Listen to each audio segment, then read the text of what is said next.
offshore artificial reefing program, and it could not be as valuable and as spectacular without the individual I'm going to introduce to you. He also runs tirelessly around this community, picking up 5-gallon buckets of old oyster shell that you may have had for your happy hour meal. And he's saying I'm the Pinocchio commercial where, anyway, never mind. Just kidding. No, seriously, this gentleman works harder than anybody I know in St. Lucie County Commission. His name is Jim Oppenborn. Let's give him a big round of applause. He is our, not only is our offshore reef builder, he's also our inshore oyster bed restoration producer. And I'm going to let him tell you about the volunteers and so on and so forth. But Jim Oppenborn, he's a force to be reckoned with. Let's give him a big round of applause. Jim Oppenborn. And I'll make this higher for you.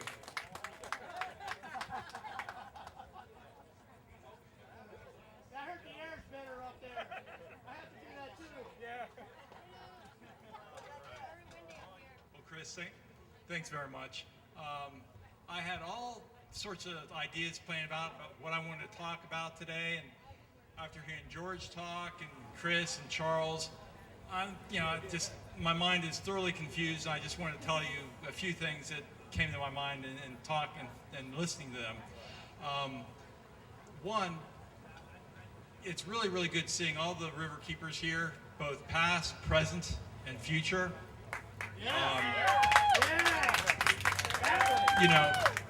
You don't understand. Thanks very much. You don't really understand it, but it's real important to get the kids involved in this, and then that point's been hit upon several times. And I've had kids from the River Kids, kids from the River Warriors, kids from all schools, kids doing the bucket challenge with the paper plastic cup. But when you start getting a little bit long a tooth like me, you start wondering, what's this all about? They had in the 70s, they had a great conservation movement here. I wasn't part of it, but I've heard about it. It's legendary. And then people start dying off, or they start going their separate ways, and you want to see that your work is continued. And what's happened here with the kids getting involved is absolutely essential. It's absolutely essential. That being said, I try to make it easier for the kids and for the parents and adults as well to have their voice heard. We have 2 projects coming up, and I'm hoping on getting, for instance, Friends of the Squaw Islands and the River Kids and the River Warriors all involved. One is in Wesley's Island, which is a habitat restoration. The other one is going to be an oyster reef down by the Indian. Oh, perfect timing. Is this the Indian Hills? Can you hold that up? It's a stormwater project. Yeah, can you hold that up, please? Okay, this is the Indian Hills Stormwater Treatment Area. Just met with, on Thursday, met with people unprecedented from the city and from the county, and they're all working together. We're going to try to put an oyster reef right along the outfall of this. If you go and look at the seagrass beds at low tide, right by the outfall, the stormwater treatment area is going to clean up the water immensely. But just by the sheer volume of water entering the Indian River Lagoon, the seagrass beds have been scoured away. So we're going to try to put up an oyster reef to actually help prevent some of that scour and get some of our seagrasses back. We've already seen seagrasses growing back, for instance, on Spoil Island 18B, on the downtown oyster reef, which I've had tons and tons of help with, and at the Black Pearl boat ramp.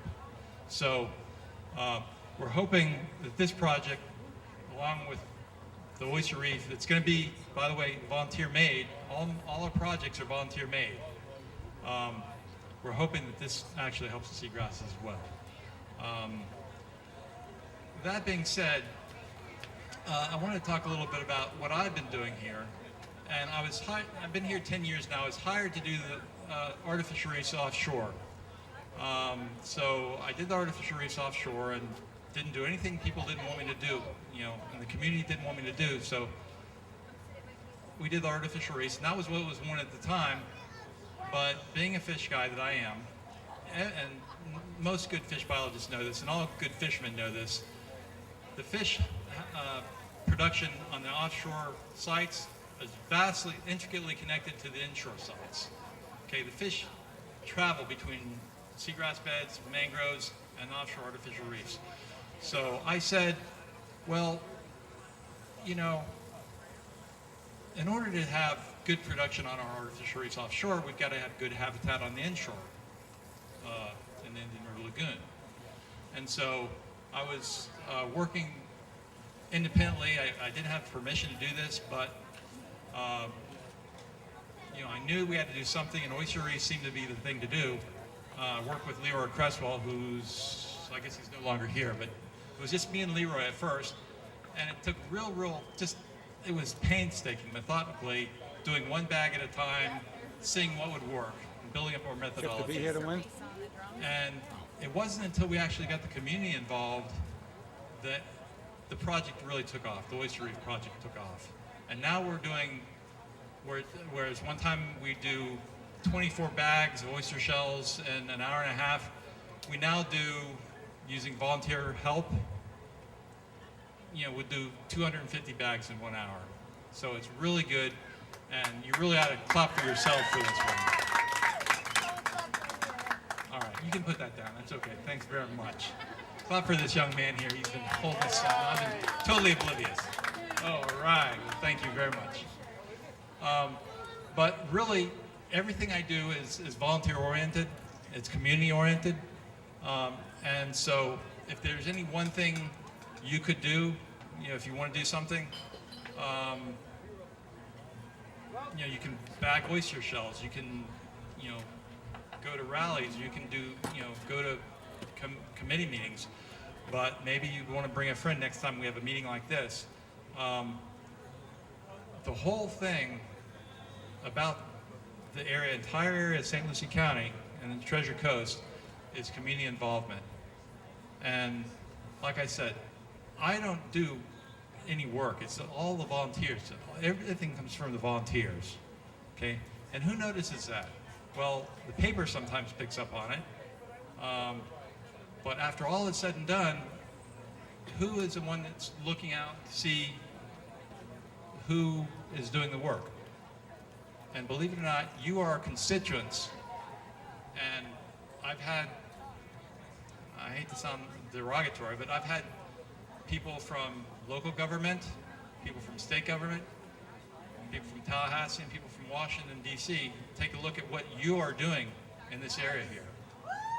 And that's very, very important, okay? Because you're not only volunteers, but to them, you're constituents.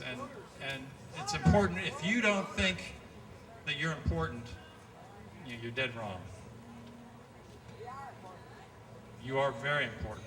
And I couldn't do anything that I'm doing without the help of the people here. So,